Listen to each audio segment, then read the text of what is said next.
I just I think of that moment of like, man, I was a jerk. So in the book, I talk about all of the things that I did wrong. Hmm. And I know that the hours that I put into doing things and the hours that I've lost with my own kids because of writing books and doing podcasts and doing these things, even though I included them as much as I could, I did lose a lot of hours with my own children. In doing so, the research that I did, I realized that I was a bad dad. I was a bad dad because I did everything like everybody else does. I followed the rules of society. I followed the rules of the schools. I followed the rules of, well, that's how we always did it. We grew up, so you have to do it that way.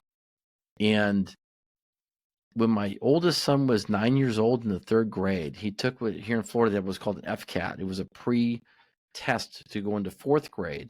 They took a practice test the second week of third grade. He was 9 years old and he failed it. And instantly, when I found out he failed it, I went back to my own childhood, my own 9-year-old self, and how horrible school and how hard it was for me. And I cussed him out. Do you want to fail? What's wrong with you?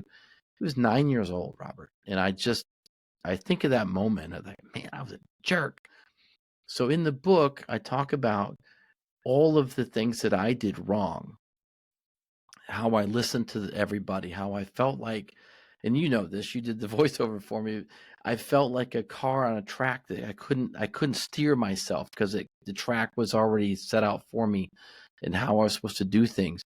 And I had to look at myself and listen to what I was saying to my boys and how I was saying it and how I was reacting to them, and then realize that this was all my own broken childhood issue coming out on them, and it wasn't fair.